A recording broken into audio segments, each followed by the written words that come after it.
Teymuriləri məğlub edən tarixi Azərbaycan dövlətinin hansı olduğunu bilirdinizmi? Bəs bu dövlətin hökmdarının döyüşə gedərkən yolda xəstələnib vəfat etməsindən necə xəbəriniz var idimi? Bütün bunları və daha çoxunu bilmək istəyirsinizsə, videonu bəyənib kanalıma abunə olmağı unutmayın. İndi isə qaldığımız yerdən davam edirik.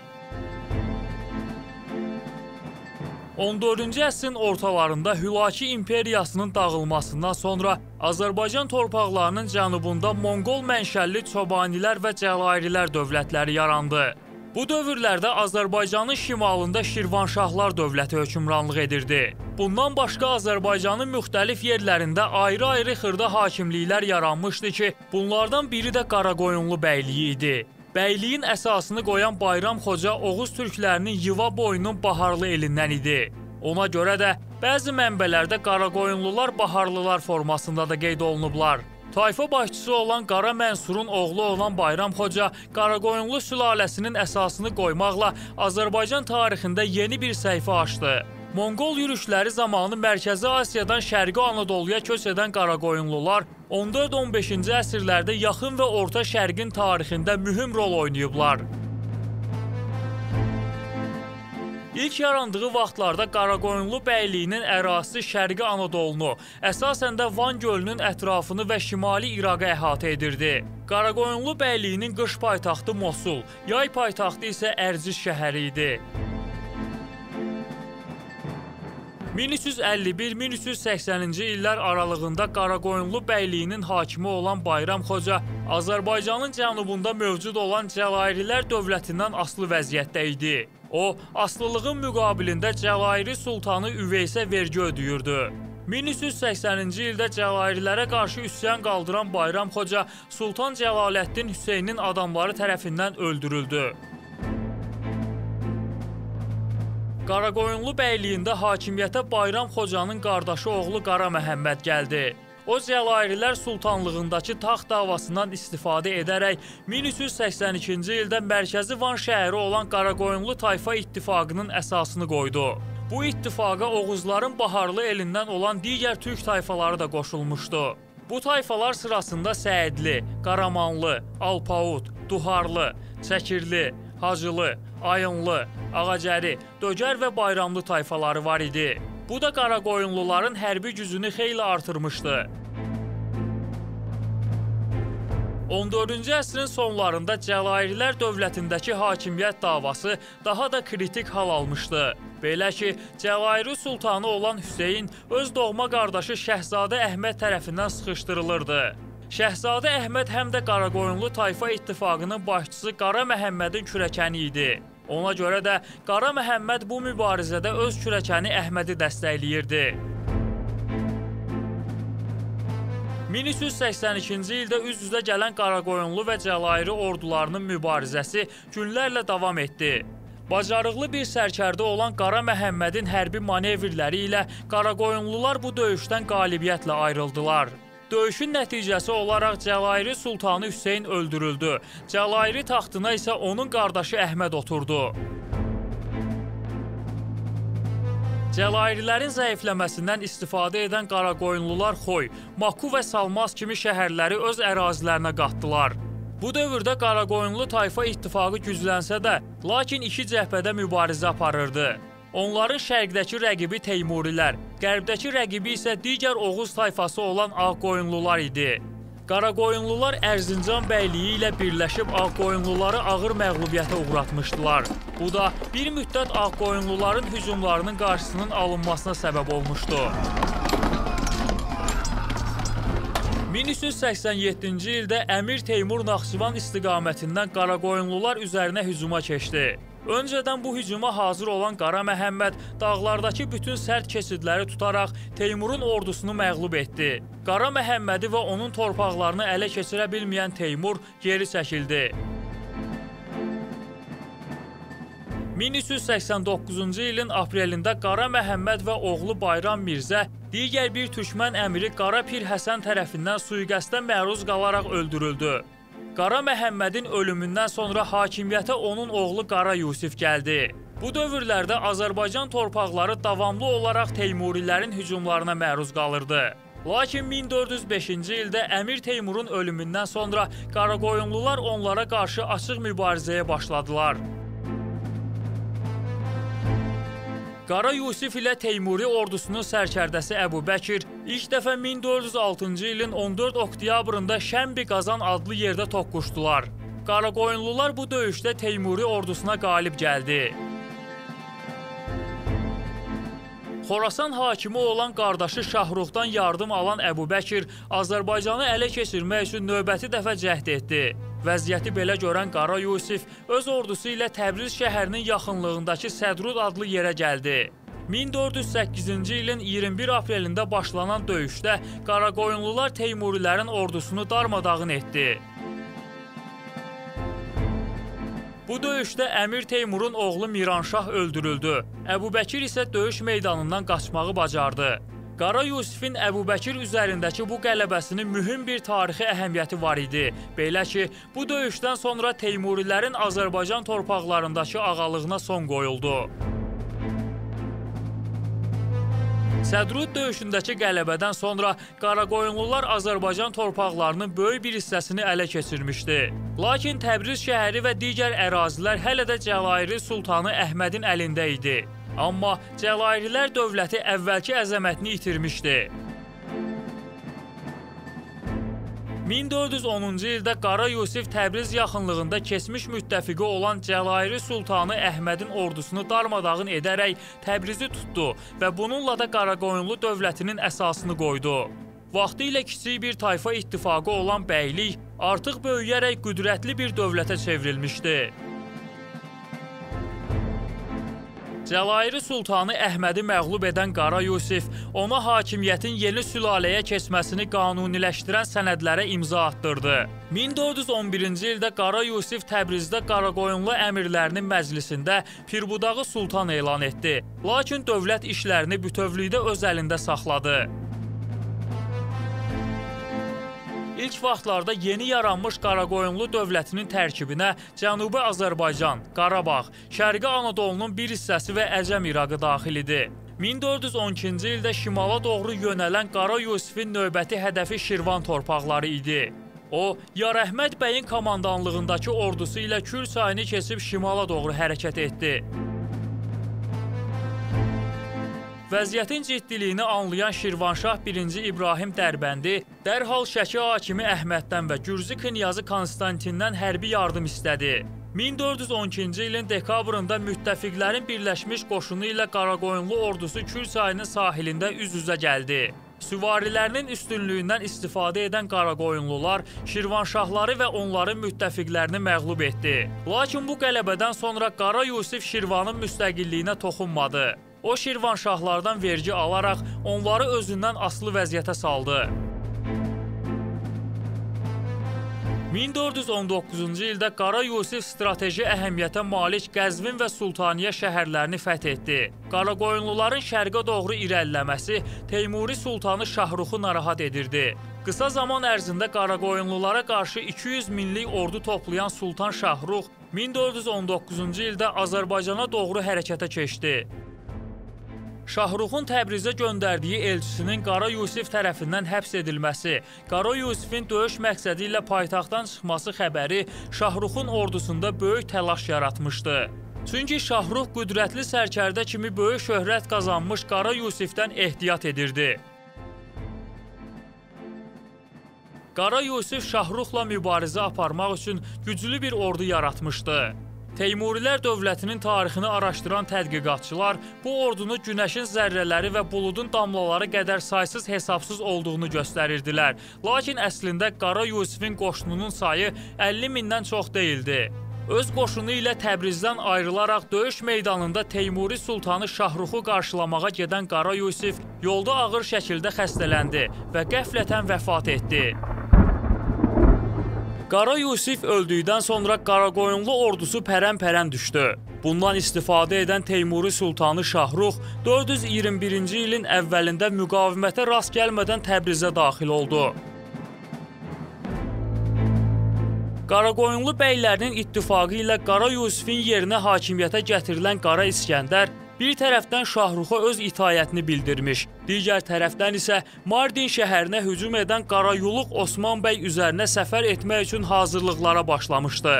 1421-ci ilin martında Qara İskəndər Ağqoyunlu tayfa ittifaqının başçısı Qarayuluq Osman bəyin qüvvələrini məğlub etdi. Məğlubiyyətdən sonra birbaşa Şahruxun yanına yollanan Qarayuluq Osman bəy Teymuri Sultanını inandırdı ki, Qara Yusifin oğullarını aradan götürməsə tutduğu torpaqlarda sabitlik olmayacaq. 1421-ci ilin 29 iyulunda Qara İskəndərin komandanlığındakı Qaraqoyunlu ordusu ilə Teymuri və Ağqoyunluların birləşmiş qüvvələri üz-üzə gəldi. Teymurilərin ordusundakı döyüş filləri bu savaşın taleyini həll etdi. 3 gün davam edən döyüşdə Qaraqoyunlular məğlub oldular.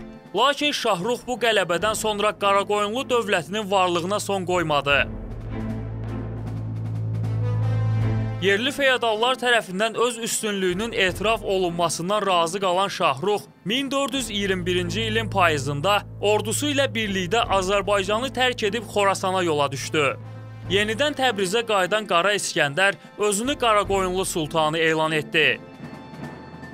Qara İskəndər hakimiyyətə gələn kimi qardaşı Şah Məhəmməd bəy sayəsində böyük bir ordu yığmışdı. Qara İskəndər 1425-ci ildə bu ordu ilə Şirvan ərazisinə hücum etdi. Bunu görən Şirvanşah Xəlilullah keçmiş müttəfiqi Şahruxdan hərbi yardım istədi. Bu da növbəti Qaraqoyunlu Teymuri müharibəsinin başlamasına səbəb oldu.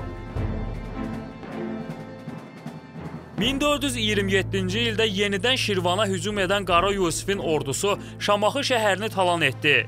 1429-cu ilin mayında Şahrux ən güvəndiyi sərkərdəsi Əliyə Kükəltaşın başçılığı altında 100 minlik ordusunu Azərbaycana göndərdi.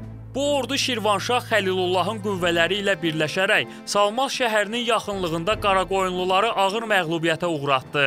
Qələbədən sonra Şahruxun özü də Azərbaycana gəldi.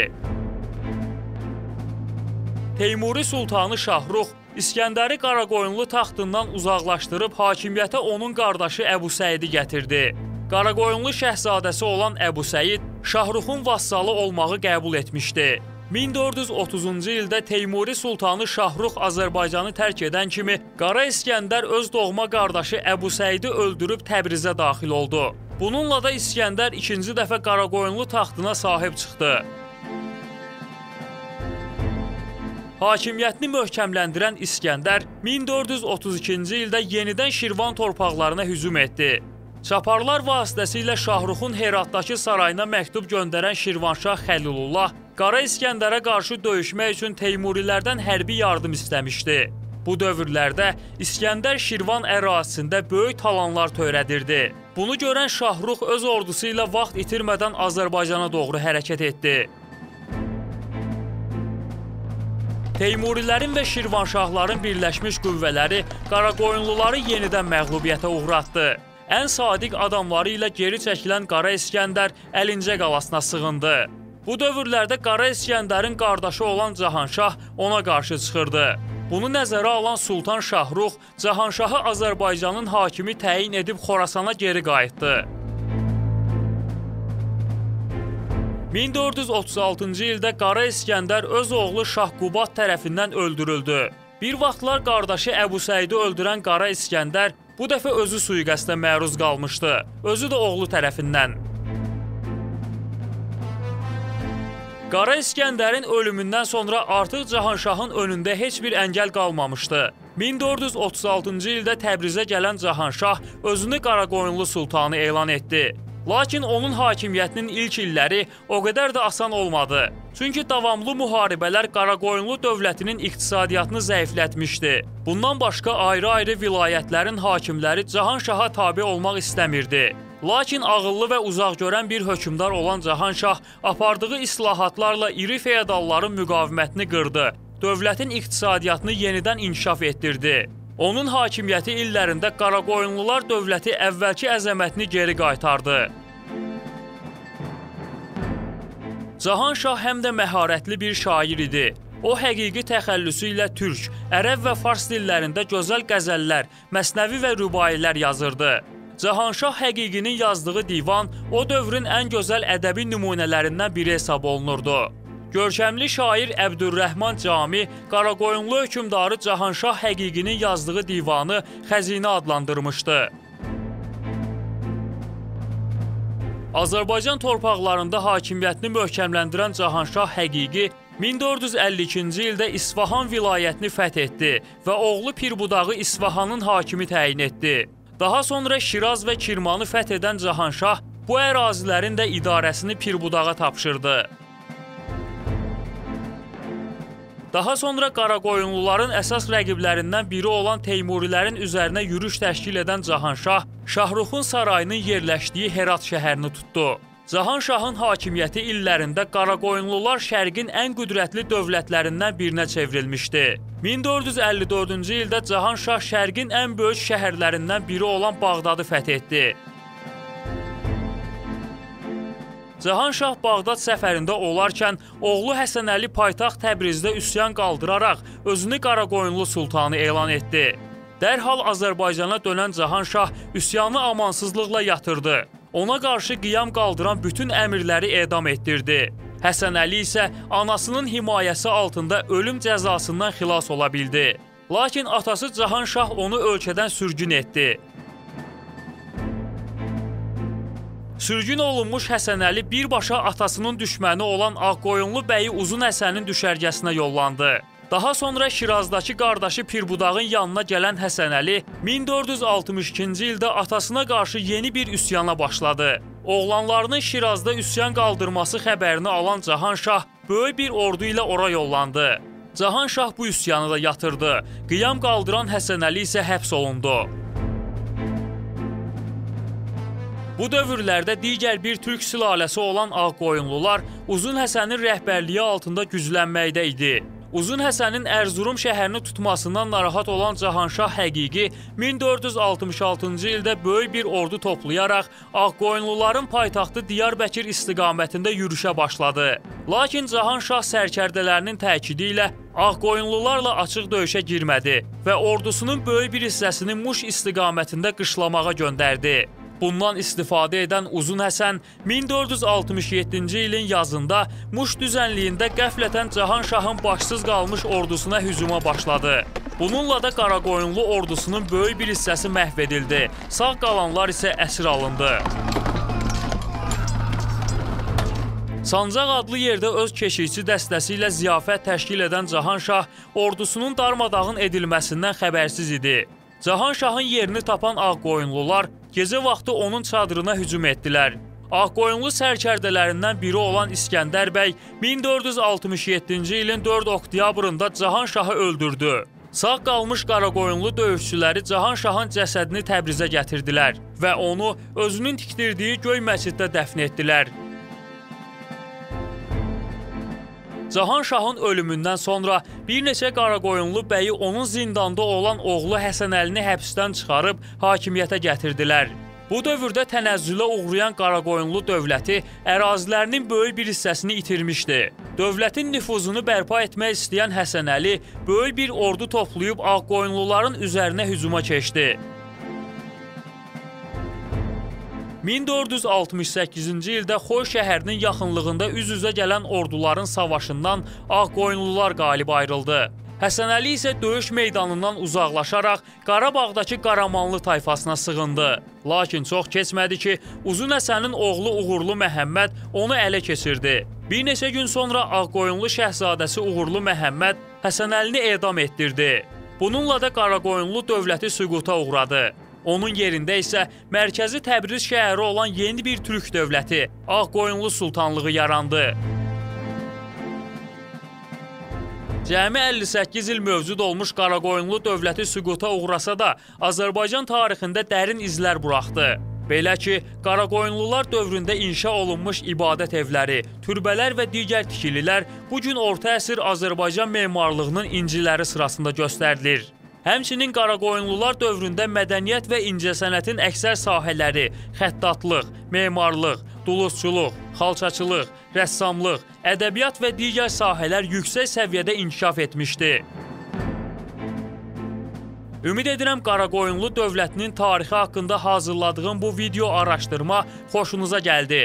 Əgər belə araşdırmaları davamlı şəkildə hazırlamağımı istəyirsinizsə, videonu bəyənib kanalıma abunə olmağı unutmayın. Sona qədər izlədiyinizə görə minnətdaram.